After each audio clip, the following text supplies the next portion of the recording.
La primera es la presentación del capítulo de juego patológico y otras adicciones comportamentales. Le faltó poner el año 2024. Vamos a la segunda. Bien. La segunda tiene que ver con un cartel de la Municipalidad de Río Cuarto y del Gobierno de Río Cuarto. Esto es de octubre del año pasado, ¿sí? Donde, bueno, se empezaron a detectar dos o tres situaciones dentro de las escuelas secundarias de Río Cuarto. Entonces hubo una consulta al equipo técnico de adicciones y sustancias de juego responsable que me toca dirigir. Y empezamos entonces a ubicarnos dentro de ese contexto, por supuesto que todavía ha salido en las radios y en los diarios de Río Cuarto, pero también en los de Córdoba, ¿no? ¿De qué se estaba hablando? Se estaba hablando de que los adolescentes estaban jugando en los recreos, en los espacios intermedios dentro de las clases y que hacían juegos de apuestas, ¿no? Apareció por primera vez en la terminología el uso de la palabra cajeros, algo que no es tan inhabitual, ¿sí? Pero que al ser ejecutado muchas veces por chicos o por padres de los chicos, empezaba a ser preocupante. Bueno, esto hizo que nosotros tomáramos Río Cuarto, es la segunda ciudad de nuestra provincia, la tomáramos como eje del lanzamiento de este programa que está destinado, digamos, a los municipios y a las escuelas secundarias para trabajar en términos de promoción y prevención. La tercera, Ceci. Bueno, esto es de perfil, ¿no? Y dice apuestas online, un fenómeno que afecta cada vez más a jóvenes y adolescentes. Y después está recuadrado en amarillo, digamos, un texto que, digamos, dice que en Argentina, según las estadísticas del Observatorio de Adicciones y Consumos Problemáticos, el 30% de la población tiene hábitos de juego, de los cuales el 85% lo hace por recreación, un 3,5% tiene problemas con el juego y un 1,5% ya lo hace compulsivamente. En total, unos 19 millones de argentinos juegan asiduamente y 7 de cada 100 pueden tener problemas de ludopatía, ¿sí? Una cifra que si uno la entiende de esta manera sería enorme, ¿no? Pero esa referencia, la referencia del Observatorio de Adicciones y Consumo, curiosamente, en la página web oficial del Ministerio de Salud no existe. Y esto viene a cuento de que mediáticamente la información entre los títulos y los contenidos muchas veces no tiene nada que ver, pero además a veces se falsea. O se da una opinión por sentada como si fuese cierta, sin que tenga un asidero de contrastable, digamos, en términos científicos. Pasemos a la cuarta. Bueno, ahí dice que crece la preocupación por las apuestas online en los adolescentes. ¿Qué puede hacer la escuela? Este es el título del diario. Y dice, se incrementó mucho la ludopatía en adolescentes. Antes no lo veíamos, ahora empiezan a venir a los grupos. Cuenta Laura, que hace 18 años asiste a Jugadores Anónimos, un grupo de autoayuda para familiares y amigos de jugadores compulsivos para acompañar la recuperación de su marido. Muchos papás se acercan, pero no duran. Cuando les decimos que es una enfermedad y empiezan a escuchar, deciden irse, describe Laura. Lo que nadie le pregunta a Laura es de dónde saca ese dato, ¿sí? Y la realidad es que no, Laura no tiene ese dato, salvo su impresión, porque no hay Hablando ningún de dato. ludopatía en adolescentes. Claro, Que pero ha no, aumentado. pero no está diciendo cuál es la referencia. ¿Qué estudio es el que dice que la ludopatía en adolescentes los ha hecho crecer o ha crecido entre los adolescentes? ¿Y por qué razones? Y esto es porque no hay todavía estudios de referencia que uno pueda decir, bueno, supongamos en España son el 3%, el 2%, el 1%. Y los estudios de ludopatía que tenemos nosotros son todos para mayores de 18. ¿Por qué? Por una razón evidente de sentido común, que es que técnica y teóricamente en nuestro país y en casi ningún país pueden jugar los menores de edad, ¿sí? Entonces, cuando se hacen valoraciones de tipo estadístico, digamos, sobre prevalencia, la población es más 18. Entonces, en el menos 18, el único estudio que yo conozco es el que se hizo sobre la base de un programa que tenemos en Córdoba, que es el Jugar para Crecer, que no es justamente de impacto de la patología, sino que tiene que ver con condiciones de uso. En este sentido, me pareció interesante rescatar la clasificación de juegos de azar, porque eso es algo que mediáticamente tampoco aparece. Y ahí es donde se ve que los juegos pueden clasificarse en legales o ilegales, de acuerdo a la legalidad, por su administración en públicos o privados, por sus contenidos, o por sus características como facilitadores de conductas adictivas o escasamente facilitadores de conductas adictivas. ¿Qué sé yo? para dar ejemplos extremos en este punto, uno podría decir el ajedrez es un juego escasamente facilitador de conductas adictivas. Requiere pensamiento, hay posibilidad de tener una estrategia, táctica, elaboración, cosa que en los juegos de azar claramente no existe, ¿no? Entonces, el problema que estamos enfrentando es este, es el juego ilegal, que en la Argentina, como dice ahí, es un delito que dejó de ser una contravención y se modificó el Código Penal, pero que los adolescentes particularmente acceden con enorme facilidad, ¿sí? De hecho, hay otro artículo que por ahí más adelante creo que se ve, que dice que el 80% de los juegos a los que acceden los adolescentes en el secundario son todos juegos ilegales. No son los juegos autorizados por el Estado. Los juegos autorizados por el Estado garantizan que los menores no pueden ingresar porque tienen toda una serie de restricciones para impedir ese acceso. Por supuesto que siempre se puede hacer trampa, pero es muy difícil, es mucho más complejo y más complicado porque se trata de sistemas que impactan en el RENAPER, que tienen, digamos, su contrastación. Eh, pero hablando de juego ilegal, el problema lo tenemos con una modalidad propia del uso de Internet, que es la aparición de los que se denominan influencers, ¿no? Son los influencers los que promocionan todos los casinos ilegales que ustedes se pueden imaginar. Hay infinidad, miles de páginas que tienen los influencers donde te invitan a jugar, digamos, en términos donde no hay control del contenido de la propaganda, no hay control después del acceso al juego, y entonces sí, un menor de 13 años, de 14 o de 15 puede jugar ilegalmente en el sistema. Lo que yo no creo es que eso lo transforme automáticamente en un ludópata o en un jugador patológico, ¿sí? Se trata de alguien que está jugando indebidamente dentro del sistema, pero no por ese solo hecho es un jugador patológico, o no debiera serlo, ¿sí? Por ese solo hecho. Que creo que es ahí donde está un poco la confusión. Si vamos a la séptima, Ceci, está, bueno, las características de castigo del juego ilegal no son de gran interés para la charla de hoy, pero en realidad, digamos, establece, digamos, cuáles serían los criterios para jugar legalmente. De paso no lo dije, pero el juego legal en Argentina solamente califica a partir de los que son bet.ar, perdón, que serían los juegos autorizados por el Estado en las 23 jurisdicciones que tiene nuestro país, que además, siempre cuando aparece este tipo de problemas nos permite recordar que somos un país federal. Entonces, cada jurisdicción además tiene su propia legislación, tiene sus propios decretos de organización del juego, que son los que van determinando las características con las que se puede jugar. Pero esto de los influencers tiene que ver con esto, por ejemplo, ¿no? Esto, digamos, tiene un conjunto de irregularidades. Primero que aparece un bebé, ¿no? Segundo dice, ahora gano 300.000 argentinos al día. Entonces, eso da clara pauta de que la página no es de nuestro país, ¿sí? Porque está refiriéndose a la moneda en términos que nosotros no usamos. Y dice, hace 6 meses nació mi hijo, pero perdí mi trabajo. Ni siquiera podíamos pagar el alquiler. Ahora gana 300.000. Bueno, si hoy vemos esta propaganda que es de octubre, esto sería un chiste porque 240.000 es el salario mínimo. Pero de todas formas, digamos, la intención claramente en ese momento era otra y el valor del dinero era otro, ¿sí? Todo lo que necesitas es un teléfono, smartphone y aplicación Ice Cream Adventures, ¿sí? Claramente juego ilegal. Y dice, además, que puedes jugar sin publicidad, sin amigos invitados, lo cual es una invitación, digamos, a jugar solo, y reintegro instantáneo en la tarjeta, bueno, después vienen datos de la página, etcétera, ¿no? Esto se puede ver ahí, en ese que es Bonanza. Esa página es de TikTok, es de un influencer que circunstancialmente me tocó ver y por eso la fotografía, pero es como se ofrecen los juegos, ¿sí?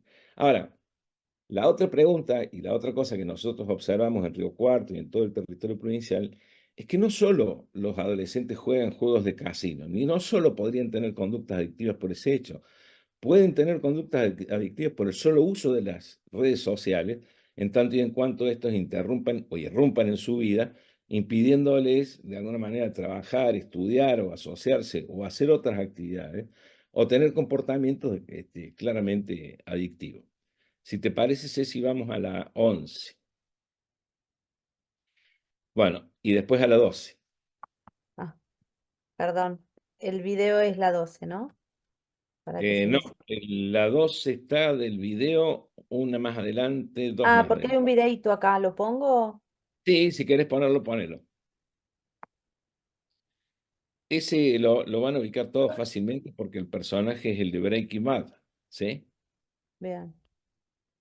Sí.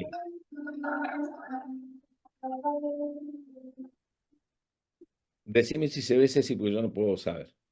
¿Se vio? ¿Se vio el video, Ceci? Sí, perfecto. Terminó Bien. recién. Una montaña de dinero y el tipo que la ve, o sea, los que han visto la serie o tienen conocimiento de la serie saben de qué se trata, porque es el tipo, digamos, el profesor que pasa a la actividad ilegal de la fabricación de drogas y se llena de plata, ¿sí? Pero si ustedes ven, van a ver al lado derecho la referencia. Casino online, juegos de azar, juegos del casino, money, gamble, bueno, todas las referencias que tienen que ver con el juego. Este lo pusimos en particular cuando estuvimos en Río Cuarto porque ahí había pasado que en un grupo de padres de una de las escuelas que hay en Río Cuarto, una persona invitaba a los otros padres a que sus hijos fueran cajeros de un casino clandestino, ¿no? Ahí ustedes tienen que saber, supongo que ya lo saben, igual que lo sé yo, que hay un fenómeno de una estafa piramidal. Te transformas en cajero, generas tu cuenta en Mercado Pago, vos recoges la plata de los apostadores, después se la mandás a este casino a distancia y el casino a distancia después te devuelve una suma, hasta que el casino a distancia te clava. Cuando te clava, los que te reclaman la plata de los premios son los usuarios, a vos que sos el cajero. Ahora, si vos tenés 13 y 15 años, evidentemente estás en el... ¿no? Bien, pasemos a la número 12, Ceci. Saltemos una que es de presentación nomás, que es la 11, Bien. y vamos a la 12. Fue autorizado. Sí, bueno, son los que son legalmente establecidos y regulados por una autoridad competente, tienen carácter intransferible, pero básicamente, digamos, no ponen en riesgo a los menores de edad y a los jugadores con problemas de adicción. No solo tienen sistemas de prevención y promoción, sino que además, bueno, se evita el lavado de activos, toda una serie de cuestiones que tienen que ver. Vamos a la 14. Protección del jugador. Exactamente. Bueno, jugar en sitios autorizados garantiza la seguridad del jugador y la honestidad del juego. La honestidad del juego, entre comillas, en juegos de azar, esto está en discusión. Pero ahí está lo que yo les decía, el dominio en la que sigue, en la 14, el dominio Sí. previsto es .bet.ar, ¿sí? O sea, cualquier denominación, .bet.ar son los que funcionan. Porque, por lo cual, apostar en estos sitios no autorizados también es un delito penal. Lo que sucede también es que esto debería servir para operar el fenómeno de restricción. Esto es, yo me cruzo con una página ilegal y como ciudadano, como persona, como cualquiera, puedo denunciarlo. ¿Puedo denunciarlo? Sí, puedo denunciarlo. ¿Es efectiva mi denuncia? No siempre, porque muchos de los IP, o sea, de las direcciones de estos operadores, están fuera del país, tienen otra jurisdicción legal u otro marco, ¿sí? Entonces, muchas veces esa denuncia no tiene, digamos, ningún destino cierto, ¿no? Eh, mm, Están, digamos, las entidades de juego, sobre todo, están estudiando, digamos, cómo solucionar este problema junto con el Estado Nacional a los fines de producir un bloqueo. Pero producir un bloqueo de esto no es tan sencillo. Entonces, la estrategia ha sido actuar sobre los influencers, ¿sí? El influencer que promociona un juego ilegal es un copartícipe de un delito, entonces se lo puede imputar y hay algunas provincias como en Entre Ríos y algunas otras, creo que ahora Mendoza y en Córdoba también, se les cambia la acción penal por una probation que haga que sobre su misma masa de influenciados, digamos, ellos expliquen que esto se trata de un delito que no es factible, que atenta contra la salud, que juegan menores, bueno, con distintos contenidos. Vamos a la siguiente, Ceci. Jugador Bueno, responsable. sí, es la denominación que tienen todos los equipos de las entidades de juego, que son los que promueven los límites, controlan las publicidades y los contenidos, ofrecen información sobre reglas y desarrollo. Las páginas son muy complejas, por lo menos en Córdoba, en Capital Federal y en Provincia de Buenos Aires. El promedio de demora para poner en marcha los juegos online fue de entre 6 meses a un año y medio, ¿sí? ¿Por qué? Para cumplir con todos estos requisitos de seguridad que impidan que los menores jueguen. El que sigue es un video No sé si lo puedes pasar, Ceci. Pongo play. Sí. Bien. Quand on aime jouer, ce n'est pas toujours simple de se fixer des limites et de les respecter. Sur fdj.fr, vous pouvez à tout moment fixer vos limites de mise. Pour gérer vos limites, c'est par ici, puis juste là. Restez maître du jeu, fixez vos limites. Ahí en la última imagen se ve cómo se ve un teléfono, que es donde aparece esta página de la FDJ, que es la entidad nacional de Francia, en juego. Todo el videíto, digamos, es acerca de los límites. Claramente, si vos sos un lémur, no podés tener el mismo límite que una jirafa. Hay diferencia, digamos, de tamaño, de calidad. A eso apunta, ¿no? Y el que sigue, que también es de la FDJ, este es más nuevo, no sé si lo podés mostrar, Ceci. Dale. Quand on aime jouer, ce n'est... Ah, es el mismo. A ver. Ahí está. Non, non, non, non, non, non, non, non. Qu'est-ce que tu comprends pas dans le mot fashion? Ah, j'avais compris Flo.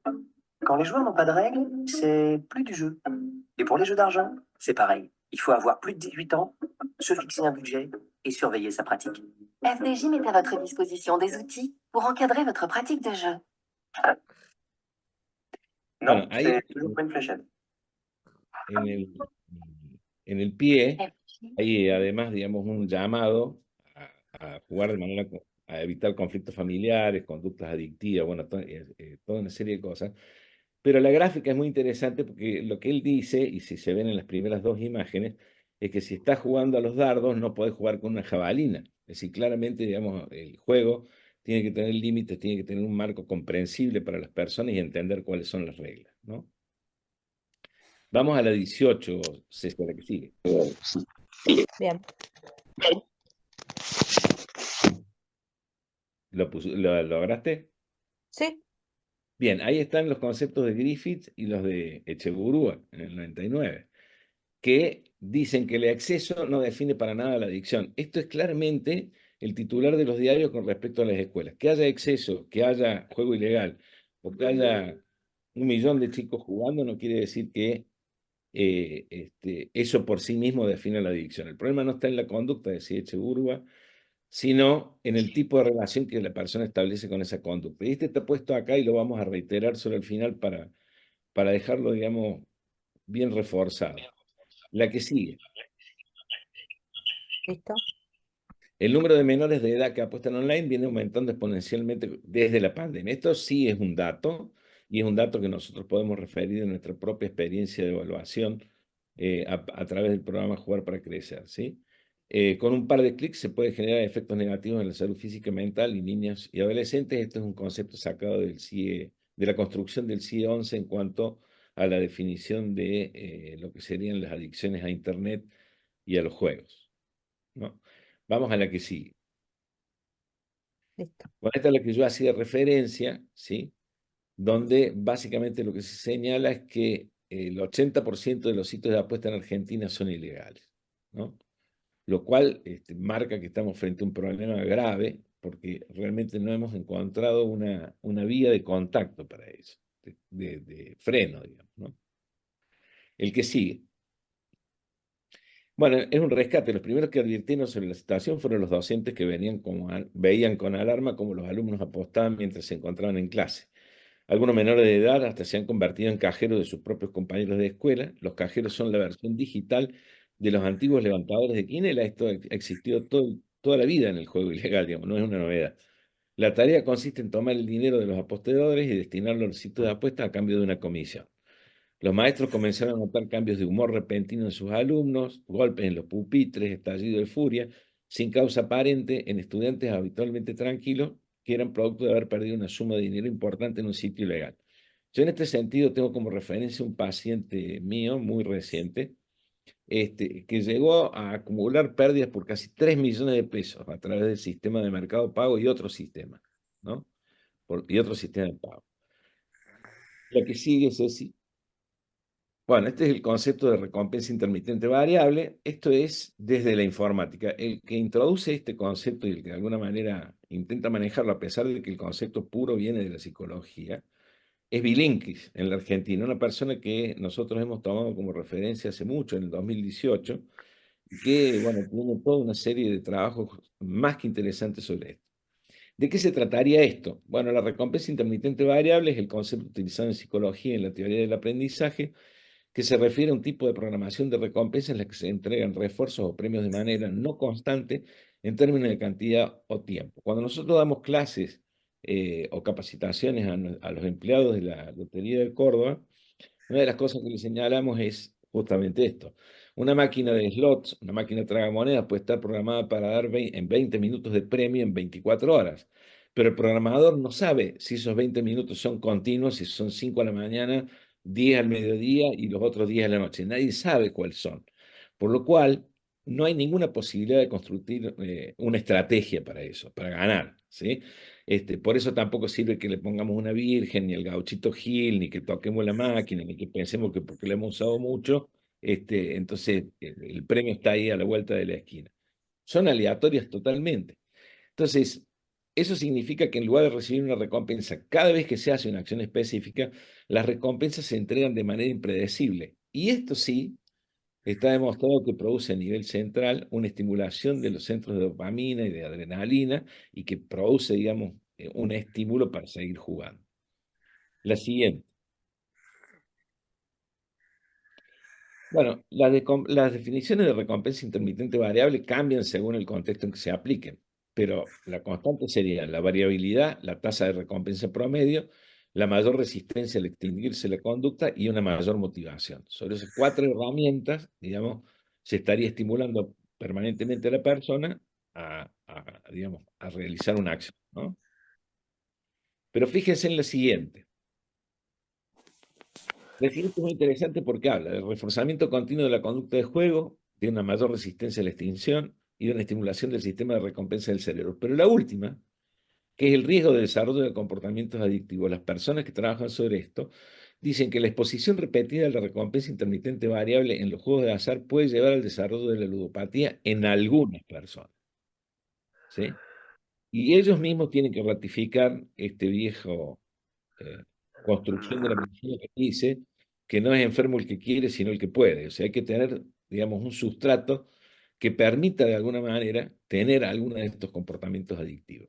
Aquellos que son más susceptibles a la adicción pueden encontrar en esa forma de recompensa especialmente poderosa y pueden tener dificultades para controlar su comportamiento de juego. Sí, justamente esto es lo que tiene que ver con la definición primera que dábamos de juego, cuando decíamos que había juegos que son facilitadores de comportamientos adictivos. Esto sí es verdad, ¿sí? De hecho, la comparación que establecí entre el ajedrez y las máquinas tragamonedas es, creo que bastante clara. La que sigue, Ceci. Venimos a ratificar entonces con Echeburría lo que, digamos, hemos dicho a lo largo de la exposición. El exceso no define para nada la adicción. El problema no está en la conducta, sino en el tipo de relación que la persona establece con la conducta. Este gráfico viejo que había hecho un colega nuestro muy, muy querido, que era Alfredo Cia, y que lo usaba en sus exposiciones. Están modificadas algunas de las gráficas, pero claramente muestra que el problema está en el vínculo. La que sigue, Ceci. Entonces, si uno quiere y puede, tiene que tener alguna de estas 6 patologías de base, ¿sí? Podría a lo mejor agregarse alguna más o alguna subclasificación, pero básicamente serían estas 6. Sobre estas 6 es que asientan en general la mayor cantidad de los trastornos, digamos, de consumo de lo que sea, de adicciones con y sin sustancia. Y finalmente la anteúltima, que es la que sigue, es la clasificación de las adicciones comportamentales, donde está el juego patológico ahí primero, pero en rojo están las adicciones a Internet y la ciberadicción, que serían patologías que se establecen en comportamientos adictivos que no están relacionados al juego. También dentro del juego patológico, si uno quisiera buscar una disquisición, en el caso de los adolescentes en particular, lo que hay que analizar y lo que hay que ver serían todas aquellas que tienen que ver con las apuestas deportivas, ¿sí? El contexto de las apuestas deportivas en el marco del juego ilegal es extraordinario. Vos podés jugar desde a cuántos minutos van a poner la primera amarilla en un partido de fútbol, a cuántos penales va a haber o a cuántos jugadores se van a expulsar, a lo que quieras, ¿no? De hecho, no tiene limitación y esto es lo que lo hace probablemente peligroso, digamos, entre comillas, ¿no? Bueno, básicamente esta es la base sobre la cual yo quería discutir. La que sigue, si querés, Ceci, es para que nos relajemos un poco. Y bueno, al final están los datos míos, por las dudas alguien quiere hacer alguna consulta con el mail. Bueno, básicamente esa era la presentación para intentar generar este debate. Bien, dejo de compartir, así podemos ¿Sí? abrir espacio de preguntas o comentarios. Muy bueno, Raúl, gracias. Bueno, quizás yo puedo empezar a preguntar, digamos, en relación a la edad cronológica, vos fuiste muy claro en que la legislación permite jugar juegos de azar a los mayores de 18. Eso nosotros como médicos lo pensamos desde digamos, desde alguna teoría, desde algún sustento en relación a la maduración. ¿Qué nos puedes decir de eso? Mira, de eso yo no tengo muy claro cuál es el origen de la restricción puntual para la mayoría de edad. Sé que tuvo en su origen coincidencia con lo que tenía que ver con la edad en la que vos supuestamente pasabas a ser responsable de tus actos individualmente y teniendo en cuenta que en los adolescentes, digamos, hay un proceso evolutivo en formación no completo, digamos, ¿no? Mm. Ahora, nosotros la mayoría de edad en nuestro país la tenemos a los 18 años, pero los adolescentes pueden votar a partir de los Auriculares, 16. bicho. Eso es toda una discusión si eso es correcto o no es correcto en este momento y qué es ser cuando se es mayor de edad. Yo sigo sosteniendo de que 18 es un buen límite. Yo comparto ese criterio, ¿sí? Pero digo, nos falta coherencia en algunos aspectos porque hacemos que los jóvenes puedan ser responsables de ciertos actos que antes eran propios de la mayoría de edad y otros no, ¿sí? Pero básicamente tenía que ver con el desarrollo, Ceci. Bien. Yo estuve leyendo unos trabajos en relación a las funciones ejecutivas que me pareció muy interesante y habla que las funciones ejecutivas frías de planificación, organización, entre los 14, 15, 18 años empiezan, digamos, se van desarrollando y un chico de 17, 18 años puede elegir su carrera universitaria, puede organizarse para rendir exámenes súper complejos y en todo caso eso tendría relación con estas funciones ejecutivas frías, Sí, pero que hay otras funciones ejecutivas que le llaman las calientes que tienen que ver con la tolerancia, digamos, tiene que ver con cuando uno está comprometido emocionalmente y toma decisiones en ese contexto, ¿no? Y lo que dice la bibliografía es que a nivel neurobiológico eso madura entre los 24, 28 años.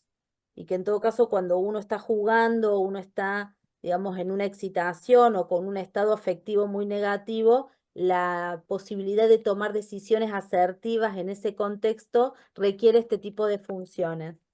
Me pareció interesante como para...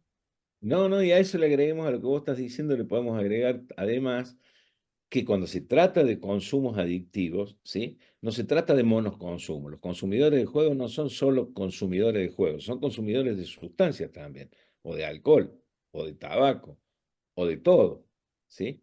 Bueno, algo que en los adolescentes por ahí no se ve con tanta frecuencia, digamos. Por eso digo, nosotros ahora, hace menos de una semana, hemos cerrado un preconvenio con la Universidad de Córdoba, con la Dirección de Investigaciones de la Facultad de Psicología, para adecuar la encuesta de UNICEF que se hace al respecto, para ver, digamos, no solo la prevalencia, sino todos estos aspectos secundarios que vos estás mencionando, ¿no? Ese convenio se hace entre la Lotería de Córdoba y el gobierno provincial y la universidad. Tiene financiamiento propio por un lado por parte de la universidad, pero también tiene financiamiento del Estado, digamos, ¿no? Porque hay una preocupación real, digamos, por lo que vemos, ¿no? Mm, interesante. Y el otro concepto que creo que también puede ayudar a pensar surge de una investigación que se hizo en Harvard. Alguna vez lo hemos conversado con Susana Calero, contigo, y bueno, con los miembros más viejos del capítulo, digamos, que es que señala que en general los jugadores patológicos en particular juegan para perder inconscientemente, porque de alguna manera perder les permite estar más tiempo en el juego, ¿no? Y esto es interesante cuando se habla de adolescentes, porque yo no creo que los adolescentes jueguen para perder. ¿sí? Por eso digo Claro. que a Laura, que era nuestra referencia, digamos, me parece que el artículo era de Infobae, habría que preguntarle de dónde saca esa cifra, digamos, esa referencia, porque yo creo honestamente que no hay en nuestro país esa referencia. Sí, Raúl, yo coincido un poco en esto que decís, que nosotros hablábamos de qué pasaba con el jugador, si ganaba para perder, si el dinero no tenía valor en sí, sino solamente era el elemento para seguir jugando, claramente. Eh, Debido a eso, eh, el cobrar algún premio importante no se utilizaba para pagar deudas, sino para seguir jugando. Es una visión totalmente diferente a lo que nos pasa en los últimos 2 años. Yo te diría que el aumento desde fines del 22, mediados del 22 y todo el 23 y lo que llevamos del 24, con el aumento importante de adolescentes en la concurrencia a tratamiento por, por los juegos de apuestas deportivas, y en el promedio de 15 a 17 años, que es la edad donde concurren a tratamiento y donde se largan a jugar de una manera muy descontrolada, que llama la atención, no tiene nada que ver con la comparación del juego del adulto. En esto es claro, ¿no? Sí. Lo que también muchas veces charlamos nosotros y lo planteamos cuando vemos a los pacientes es que ellos no tienen idea que lo que están haciendo son apuestas ilegales. Es decir, para ellos no hay conciencia de esto y no hay conciencia del riesgo de un problema penal frente a la apuesta ilegal. No conocen estos términos. Y el trabajo que más pudimos hacer y que más valor tiene es trabajar mucho con las escuelas a pedido de los padres de esos pacientes, hablando con los docentes. Y a mí algo que me llamó la atención y que cada vez que tengo que hablar de esto, sobre todo en los medios, inclusive en alguna radio de Córdoba o en algún programa de Hablemos de Salud y demás, siempre lo menciono porque realmente al principio me asusté, pero varios pacientes de distintos colegios, la mayoría colegios privados, cuando empezó marzo, que empezaron las clases, en 3 casos me pasó de 3 colegios distintos. Me dijeron, tengo que contarte algo que pasó en el colegio cuando empezaron las clases. Yo temblaba porque dije, estábamos bien, se fueron de vacaciones, volvieron al colegio y empezaron a jugar otra vez. ¿Qué pasó? Me dice, bueno, te va a poner contenta. Bueno, me tranquilicé, no es que empezó a jugar, si no, no me pondría contenta. En el colegio, ahora al entrar en preceptoría o en el lugar que indique el colegio, dejamos los celulares y se retiran a la salida. Con lo cual, parecería que lo que trabajamos en esas escuelas, con los docentes y los directivos y los padres participando de esto, han entendido los docentes que dejarles el celular en clase, que para ellos era beneficioso con aquellos que no dejaban dar clase porque molestaban, y bueno, quédate con el celular y déjame dar la clase tranquilo, que es lo que nos manifestaban los docentes. Al sacarles el celular, la obligación de tener que conectarse era importante y no jugar en clase era lo más importante, con lo que el cual nosotros luchábamos mucho, sobre todo con los pacientes que ya estaban en tratamiento y no estaban jugando. Porque esos pacientes escuchaban, lo primero que le preguntás, bueno, vos que ahora no jugás, ¿qué te pasa con los que te rodean y siguen jugando? Y bueno, en el aula lo que te expresaban era, y de repente sentimos que uno dice, bien, y entonces sentís que ganó, porque la respuesta es inmediata. O, uff, no, y ahí se desmoronan porque habían vuelto a perder. Y estas eran vivencias que esos pacientes que ya estaban en abstinencia de juego y en un tratamiento avanzado, podían claramente ver y reconocer que empezaban a sentir ellos frente a la visión de un jugador que era la imagen que ellos tenían de ellos mismos antes, que no la veían como no la ve ningún paciente que padece ninguna adicción, porque no siente que pasa ningún problema, él lo maneja. Pero ahí empezaron a ver que esta observación les hizo ver cómo ese juego no era manejable. Me parece que es importante el que podamos entender que también es una modalidad diferente que tuvimos que empezar a implementar para la asistencia del juego en adolescentes. Sí, yo creo que coincido con vos, Susana, en que creo que es una manifestación totalmente nueva. Bueno, vos sabés que a mí me tocó dirigir las dos encuestas nacionales de juego patológico, en la segunda, particularmente, que es post pandemia, el incremento del porcentual de jugadores online pasó del 2 al 19%, ¿no? Porque también hay que hablar de eso. Venimos de una pandemia donde estar en las redes, estar en los celulares o estar online, digamos, es bastante habitual. De hecho, el límite que teníamos de 4 horas hoy parece una tontera, porque, digamos, antes decíamos, bueno, alguien está más de 4 horas conectado de alguna forma, entonces está en una etapa problemática y habría que observarlo. Y hoy eso es un chiste, porque hoy la gente está mínimo 6 horas promedio conectada, por razones de trabajo, de estudio, o cualquier otro tipo de razón, aún de diversión, ¿no? Pero estamos, digamos, en las puertas de un fenómeno nuevo. De todas maneras, hay un estudio español muy interesante de hace unos 6 años, 7 años atrás, que hablaba de una incidencia de juego problemático del 14% entre los adolescentes españoles, ¿no? Esto no es nuevo, es el único estudio comparativo que hay una referencia en ese sentido, digamos, ¿no? Yo creo que esto todo es muy nuevo para todos nosotros y vamos a tener que recapitular algunas cuestiones que tenemos aprendidas del juego patológico de adultos, ¿no? El tiempo. Nosotros decíamos, bueno, una persona para ser un jugador patológico en términos adultos tiene una media de entre 4 y 6 años como para ser un jugador patológico de desarrollo de juego, bueno, no sé, cosas. Esto claramente en este tipo de intervenciones no tiene nada que ver, digamos.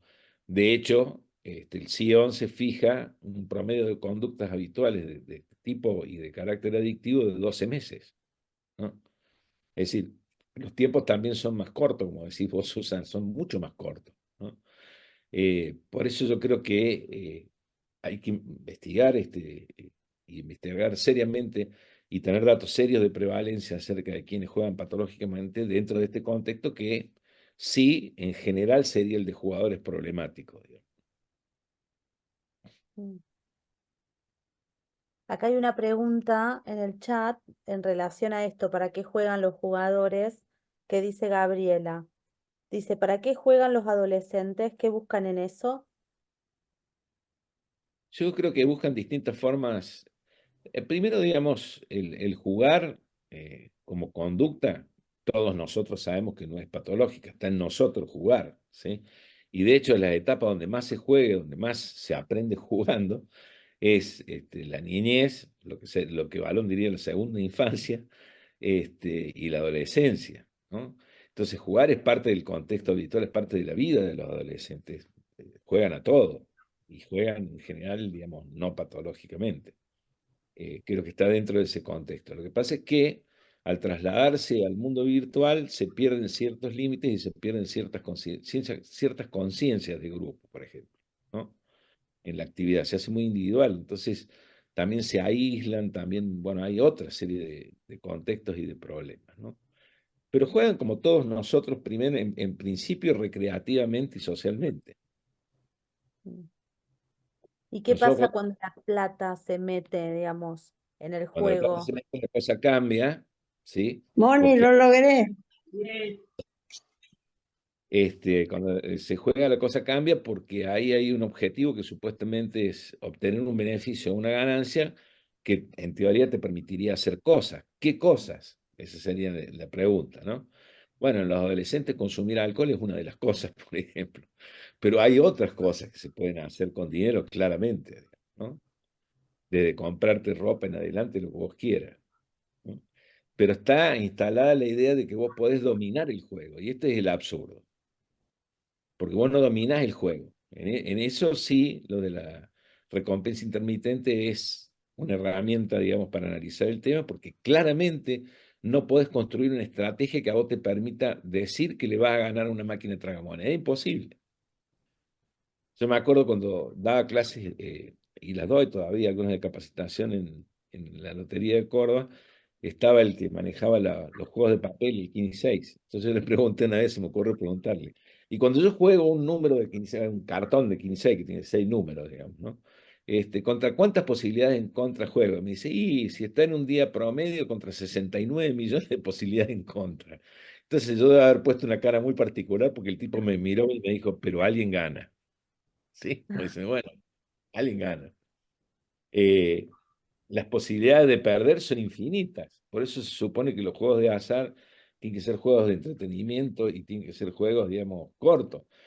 Todo lo contrario de lo que decía esa propaganda de juego ilegal. No, si vamos a pedir una de las recomendaciones fijas que están en las 23 jurisdicciones de ALEA, de las entidades de juego, una de las primeras cosas que te dicen las recomendaciones es no vaya a jugar solo.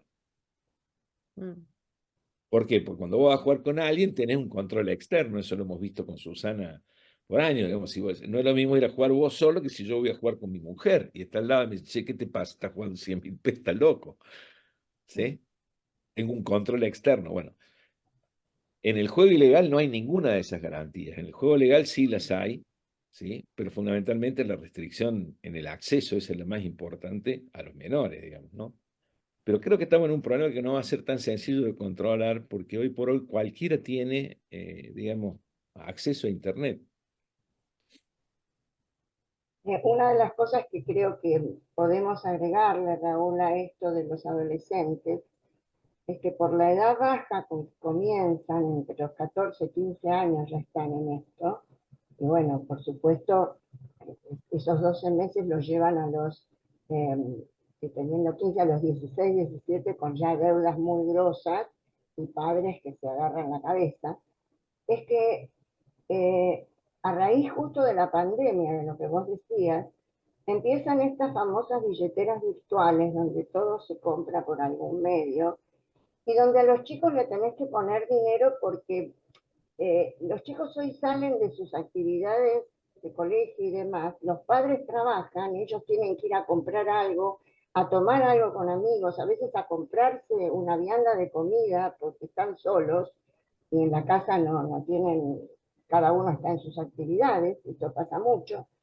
Y entonces el manejo del dinero lleva a que con determinados costos elevados de las cosas cada vez gasto más, quiero más y tengo la fantasía de que si gano, que además yo sé cómo jugar y voy a ganar, voy a tener más dinero. Y el más dinero, porque es una cosa también competitiva entre los chicos, es lo que también los lleva a querer aumentar el juego. Son chicos que además están muy metidos en el tema del deporte.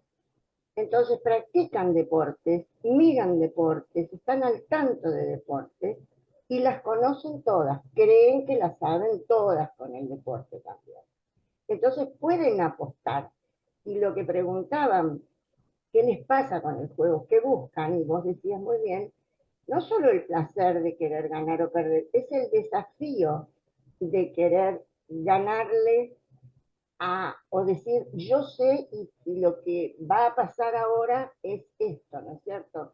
¿Quién va a ser el primer gol? ¿Quién va a ser el primer penal? ¿Quién va a patear? ¿Lo va a patear adentro? ¿Lo va a pasar afuera? Yo lo conozco, yo miro tanto fútbol que las sé todas. Y entonces esto es lo que realmente hay que sacarnos de la idea de esa omnipotencia y de ese convencimiento de saberlo, como dicen, como que es diferente a la máquina tragamonedas, ¿no? A la tragaperra de España famosa.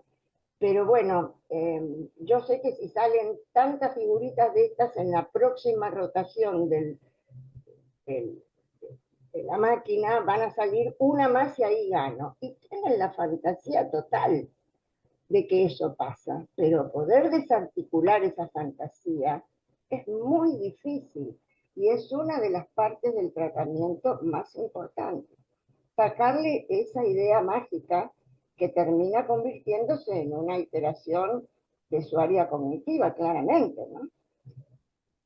Sí, lo otro que yo creo que hay que considerar también, seguramente ahora cuando hagamos estos procesos de investigación vamos a investigar también, es cómo impacta socialmente en los distintos estratos, porque también hay que ser franco y decir, bueno, que para poder jugar dinero y tener una billetera virtual, hay que tener posibilidad económica de poner dinero en esa billetera, digamos, ¿no? No, lo que nosotros hemos visto por ahora son escuelas de clase media alta y alta, ¿no? Donde este problema está como muy instalado. En las clases sociales más humildes todavía no lo tenemos bien identificado. Nosotros vamos a trabajar este año en eso y probablemente vamos a tener una idea más clara de cómo se ubica por estrato social. Perfecto, hacer un estudio en escuelas es bueno, el que tiene los medios y ustedes con la lotería lo pueden hacer, pero nosotros antes lo hacíamos en Ciudad de Buenos Claro, Aires con la lotería, que ahora no se hace. Pero lo que podemos hacer nosotros ahora es hablar sobre terreno de ambiente de tratamiento, ¿no? Lo que estamos viendo en consultorios, esto es lo que podemos hoy hablar. Todavía en estudios de escuelas no, sobre esta temática, ¿no? sí, por eso digo, es como que vamos construyendo sobre la base de la realidad, de la experiencia que tenemos, digamos, previa, todo esto que, digamos, tiene mucho de novedoso, ¿no? Porque, digamos, hablar de billeteras virtuales no hace 20 años, hace 6 años, 7 años, era raro, digamos, en Ah, adolescencia, ¿no? Y hoy es habitual, es una cosa, digamos, común. Todas esas cosas, digamos, se han producido, esas modificaciones se han acelerado, incluso creo yo, muchas de ellas con la pandemia también, ¿no? Al recluirnos al mundo virtual nos han obligado, digamos, de alguna manera a adecuarnos a esa situación. Mm. y a una realidad nuestra también, porque llevar ¿Sí? la cantidad de dinero que vos te surge de tener que gastar por día es imposible, tenés que irte con una valija, no te alcanza. Sí, sí. Hoy las cifras son siderales y las cantidades de billete para llegar a una determinada cifra también, así que la billetera virtual se convierte o la tarjeta se convierte en obligado también el adulto en su vida diaria, ¿no? Así Sí, que claro, y además las cuestiones de uso social, digamos, vos, yo, todo el mundo, en general, no importa el estrato social, hay muchas cosas que las resuelve desde el teléfono. Por ejemplo, el pago de impuestos, el pago de la luz, el pago del gas, el pago de la SUBE, qué sé yo, lo resuelves todo con el teléfono. O sea que también. básicamente ha pasado a ser una herramienta muy útil en muchos aspectos y tiene este costado que es el que habrá que analizar cómo se regula y cómo se controla, digamos. Hay una pregunta más de Andrea Romano. Dice, en general, ¿la apuesta deportiva se da más en varones? ¿Eso está en investigación? Eso está por investigarse en esto que yo te dije ahora. Hay varias afirmaciones que dicen que los varones apuestan más. Yo no estoy muy seguro de eso. No estoy tan convencido de que solamente los varones o mayoritariamente los varones hacen apuestas deportivas. Yo creo que eso hay que revisarlo. Es como cuando, hablando de otro tipo de consumo problemático, el consumo de alcohol, se decía, bueno, los varones toman más que las mujeres. ¿Ustedes creen que los varones toman más que las mujeres? No, Mm, No, no. mm, claro, no. Pero en Y el juego me parece que por lo que vemos en la asistencia, son sí, más sí. los varones los que vienen a la consulta. Y No es posible. las chicas que pueden jugar, juegan unidas a compañeros varones, no como inicio de motus propios. Es muy poco común. Hoy tenemos mucho fútbol femenino y Sí. entonces en el fútbol las chicas que vemos que están con estos problemas son las que juegan fútbol o las que son profesoras de educación física y están mucho en el deporte y entonces entraron en esto. Pero es un grupito muy mínimo en comparación a los varones, que es una cosa más generalizada. Sobre todo en la edad que estamos hablando, ¿eh? Y yo voy a coincidir con vos No, porque los tres pacientes que tengo de los últimos tiempos, digamos, los últimos 2 años, son todos varones. sí, Y son todos de juego por apuestas en general, ¿no? mm. Pero digo, más allá de una observación empírica, Andrea, datos reales, digamos, que vos puedas decir, che, de cada 10 chicos que juegan patológicamente o que juegan juegos de apuesta, 7 son varones y 3 son mujeres, no existe eso todavía. Todavía es mucho menor la comparación. Sí.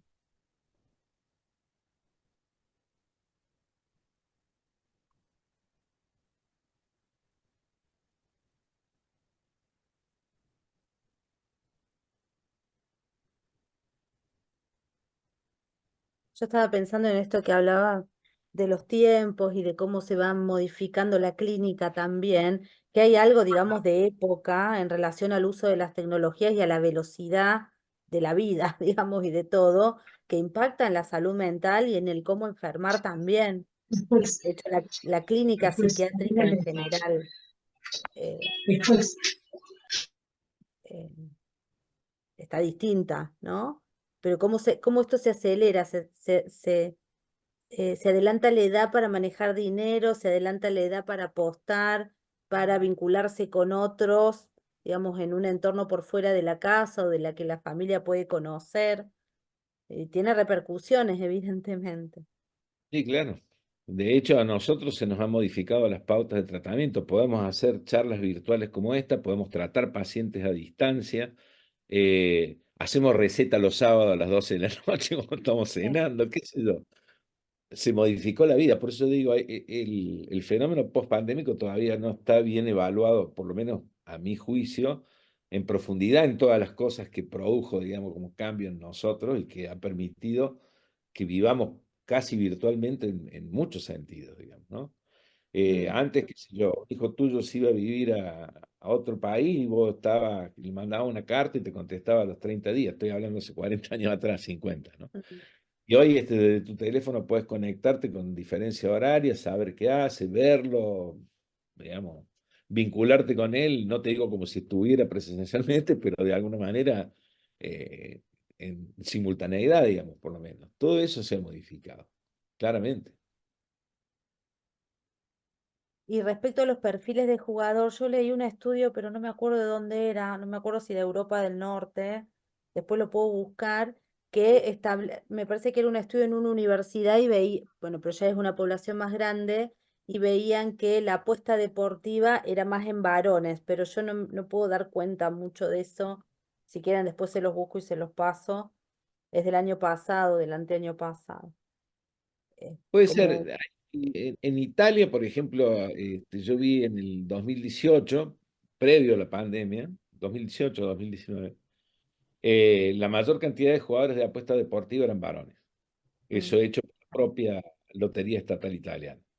Por eso yo mm, digo que lo que dice Susana es muy probable que sea cierto. Lo que yo no puedo es afirmarlo porque no hay ningún estudio, digamos, que diga, bueno, sí, claro. si vos me preguntás a mí, el 100% de las personas que yo estoy atendiendo con esa problemática son varones, ¿sí? Mm. Desde ese punto de vista te diría, bueno, los varones son mayoría, pero qué sé yo. También decíamos en términos de los jugadores patológicos adultos que la mayoría eran las mujeres y terminaron siendo prácticamente el 50 y el 50% en todos los procesos estadísticos que se han hecho, digamos, ¿no? Pero habría que verlo. Yo creo como Susana y como estás diciendo vos de este estudio, que es probable que el más alto porcentaje sean varones. Eso sí, pero es una convicción de observación clínica. No, Tal no, cual. no Salvo tiene que otro. sea, salvo Evidencia. realmente que nos pase como un descubrimiento o algo muy tapado. Yo me acuerdo en un congreso de APSA en Mar del Plata hace muchísimos años, yo te diría más de 15 años atrás, sí, mucho más, principios del 2000, te diría que eh, había venido Echegurúa y Echegurúa me decía cómo nosotros teníamos en el hospital y en todos los hospitales que coordinábamos en Ciudad de Buenos Aires, tanta cantidad de pacientes mujeres en juego patológico. Estoy hablando de adultos. Y él me decía que en España la mujer estaba muy mal vista si jugaba y era un enfermo oculto. No Claro. era una patología que se atendiera, pero por un prejuicio social, cosa que acá no lo teníamos.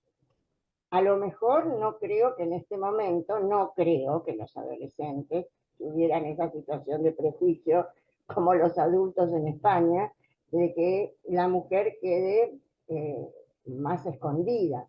Creo que realmente es lo que nosotros estamos viendo y comentando por lo que atendemos, Raúl, es que predominan los varones, pero fundamentalmente por la relación de la actividad deportiva de ellos. Yo por eso te digo, creo que es muy probable, creo que va a haber ahora estos primeros estudios que se hagan este año, hay varios en curso, según yo entiendo. Seguramente nos van a dar los datos, por lo menos los primeros datos, como para tener una apreciación de certeza. Pero sí, yo creo que la observación clínica que haces es correcta. Creo que también todo este tipo de observaciones con respecto a las adicciones, las mujeres salen perdiendo siempre porque hay una construcción de género que es negativa, digamos, ¿no? Mm. Esto pasaba hace 40 años con el alcoholismo, ¿no? Si el alcoholista era un varón, era un tipo piola que se ponía en pedo de vez en cuando, digamos, ¿no? Ahora, si el que consumía era una mujer, bueno, era una borracha, prácticamente al borde de la prostitución y varias cosas más. Digamos que había una serie de construcciones con prejuicio de género también, ¿no? Con respecto al consumo. Hay una pregunta más de Diana Acosta que dice, ¿hay alguna evidencia sobre el uso de estabilizadores del ánimo y antidepresivos para ayudar a tratar el juego compulsivo? Bueno, coincidimos, supongo, Susana, que vamos a coincidir en que se utilizan y se pueden utilizar, ¿sí? Básicamente, digamos, te diría que coadyuvan al tratamiento, ¿sí? No son el tratamiento en esencia, pero sí coadyuvan a él. En Sí, no hay adultos, ningún fármaco aprobado no por para la el eficacia, pero sí en la evidencia. En la Sí. evidencia de muchos años de tratamiento, no solo acá, sino en todos los países con los que nosotros corroboramos estudios de tratamiento. Eh, no nos olvidemos que el trastorno de la impulsión-compulsión, como se llamaba en los 80 en el DSM-3, este trastorno, ya nos estaba marcando ese problema en la conducta impulsiva compulsiva con una base neurobiológica. De ahí que los estabilizadores del ánimo frenaran mucho esa conducta, ese arranque que después, una vez que se inicia la acción, no la pueden parar. Y eso los ayuda, si no, les resulta muy difícil, pero por la neurobiología que tiene la patología esta, ¿no? Que no es una cosa que siquiera la deje, si no, no la deja. Y el resto de la depresión es porque, bueno, los trastornos de ánimo, los Claro. cuadros depresivos y muchas otras patologías con el antidepresivo funcionan. Y hay que tener en cuenta que tanto en el juego de adultos nosotros vemos que el ADD funciona desde los 18, 19, 20 años, diagnósticos de la patología de base que predomina, también en estos adolescentes que estamos viendo entre los 14 y 17 años, sin llegar a la mayoría de edad todavía, en este tipo de tema que hoy se trató, también hay que mirar y buscar mucho esa patología porque es la que claramente predomina. Y en los estudios de España es la patología de base que más se da en la adolescencia y en los jóvenes, ¿no? El ADD es difícil en la adolescencia de tratar, pero más difícil es cuando llegas al adulto con ese diagnóstico. También se está usando, en eso lo hemos visto con Susana, lo hemos conversado alguna vez, se está usando la naltrexona, que al principio se utilizaba solamente para los alcohólicos como, digamos, medicamento de base para de alguna manera contribuir a la limitación del deseo, ¿no? Después se extendió a la marihuana y a la cocaína con probablemente menos éxito y también se lo recomienda para el juego en algunos estudios que yo he visto, por lo menos en Estados Unidos, se utiliza, ¿no? Sí, yo Sí, muchas para veces disminuir. hablo más de la experiencia, ¿no? De los años de consultorio y de la cantidad de pacientes en consultorio. Solo para juego, si no hay alcohol asociado, se menciona, pero no hay evidencias comprobadas, muchas. Pero sí cuando tenés asociado el alcohol. Y en el adulto, el alcohol con el juego está muy asociado. Van de la mano, sí. Entonces, por eso anda. Sí, sí. Pero digo, es una referencia para la persona que preguntó porque es una herramienta Claro. más que podés usar. Podés combinar estabilizadores con antidepresivos y usar naltrexona si hay esta combinación que, como dice Susana, es más que frecuente. Por eso, yo en un momento me parece haber mencionado que no son monoadictos. Generalmente los adictos al juego son adictos a otras cosas también, ¿no? En el caso de los adultos. En el de los adolescentes todavía tenemos que ver. Y si nosotros nos ponemos a ver en nosotros mismos, Raúl, tendríamos que ver todos somos adictos a algo. Y es muy difícil que sea a una sola cosa. Sí, claro. Con que Seguro. tengas dos, ya sos poliadicto. Imagínate que somos poliadictos sin diagnóstico de tratamiento ni de enfermedad. Imagínate los que son con diagnóstico de tratamiento y de enfermedad. En vez de dos, tienen tres cosas por lo menos, ¿no? Por lo menos.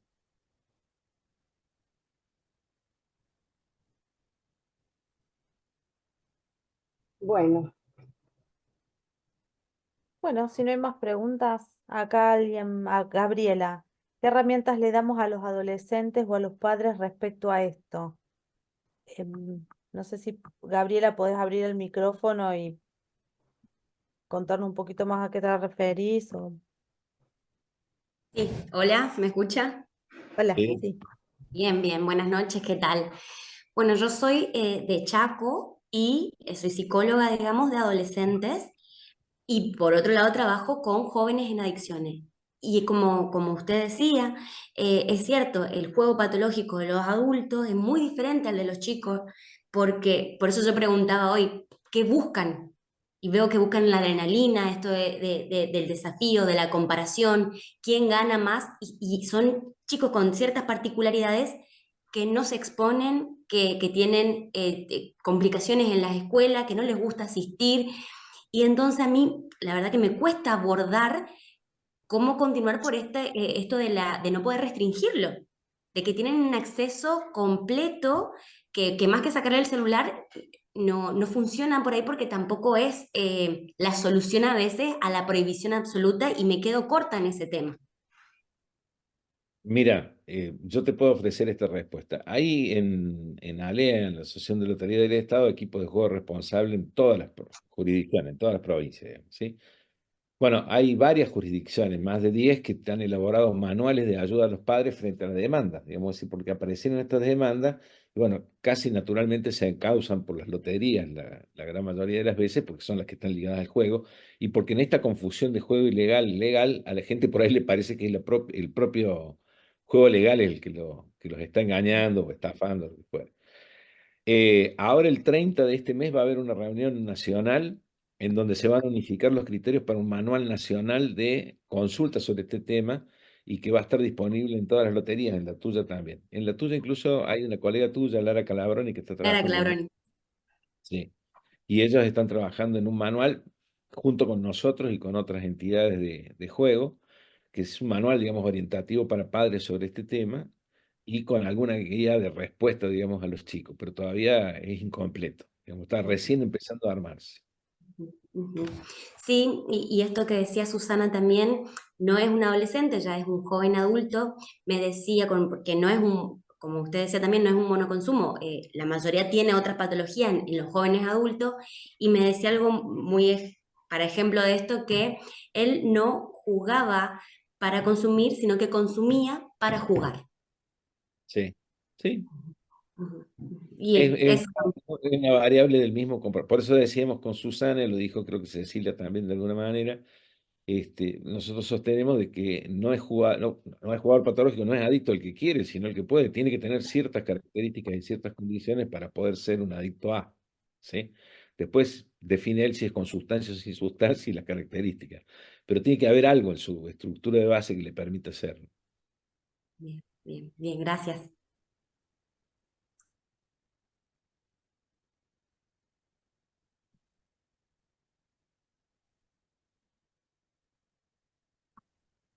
Bueno, si no hay más comentarios ni preguntas, cerramos acá. Los invitamos a, digamos, el capítulo tiene como fin hacer reuniones, nos juntamos a charlar sobre el tema y uno va aprendiendo sobre una especialización que no existe, digamos, acá como tal, sino que uno va aprendiendo de los colegas, de la experiencia, supervisando los casos. Así que el que esté interesado nos puede escribir para poder empezar a compartir con nosotros en el capítulo. Así que bueno, están invitados. Y Yo bueno, solamente agradecerte, Cecilia, la posibilidad de participar. A la gente que conozco de antes, entre ellos Susana, Andrea, Santiago, no veo varios. Todo mi cariño, además por la paciencia que me tienen de volverme a escuchar de vez en cuando. agradecido a todos por la paciencia y ojalá sigamos juntándonos. Sí, muchas gracias. Muchas gracias por tu trabajo y por todos los Feliz. comentarios de Susana y de los demás. Gracias, Raúl, por el aporte y haber tomado la posta de la charla de hoy, y Ceci por la coordinación del capítulo. Adelante con todo, entonces. Nos veremos el mes que viene en la próxima reunión mensual. Y ya estaremos Bien. informados cuando es. Listo. Que Saludos. estén bien, un gusto verlos y escucharlos. Chau, chau.